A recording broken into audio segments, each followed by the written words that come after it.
Lamar Pye was 38 years old, with a tangle of thick hair which he generally wore braided down his back or in a ponytail.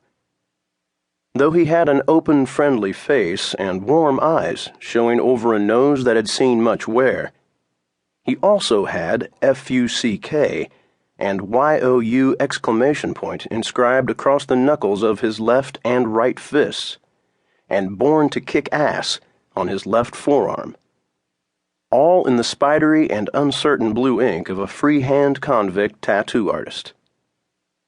On his right forearm, in the same wobbly line, was a pictograph of a dagger jammed halfway to its hilt into the flesh. A stream of red droplets wiggled out of it. On his left wrist it said, "Shadow of Death," under a crude but unmistakably effective rendering of a skull. On the top of his right hand it said, "White Greased Lightning," with a rat-tailed squiggle in fading blue indicating a lightning bolt. Lamar couldn't even remember getting that one. He must have been drunk or high or something. He just woke up one goddamn day during a 2-year slide for assault with intent up at Crabtree State in Helena, and there it was. Craziest damn thing.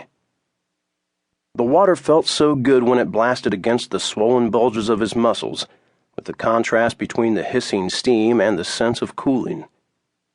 200 curls with the 75-pound bar, 200 squat thrusts with the 200-pound bar on his shoulders, a long goddamn time under the chest machine, hoisting 200 pounds of dead weight until he was swollen like a tire on a hot day.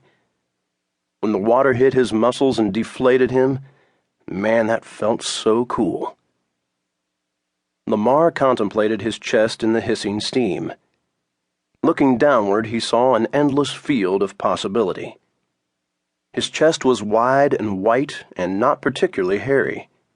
It was wide open. You could put anything on it you wanted. It was Richard who'd got his head turned in this direction.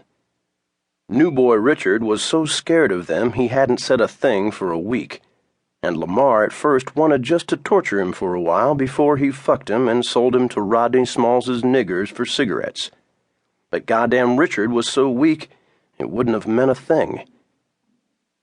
All Richard would do was sit there with a pencil and some kind of tablet, his hand flying over the surface of the paper, as if by concentrating so hard he could make it all go away. Or read funny little books with no pictures, underlining things furiously. Though he clung to Lamar's shadow like a dog whenever Lamar went into the yard. Finally, Lamar had said, "God damn you, boy, what is that shit you're working at?" Addressed directly, Richard had seemed to melt. His puffy face trembled as the color fled his cheeks. He quivered like a leaf in a high breeze. Then he said, "Art?" "Art who?" Lamar demanded. Art, said Richard. "You know, art. Pictures. What the imagination can show." "Fuck all that shit," said Lamar. Now he really wanted to hurt Richard. He hated when somebody threw a word at him. Imagination. Fuck that. But weirdly curious, he bent over and looked at what Richard had been diddling. God damn, it was Lamar.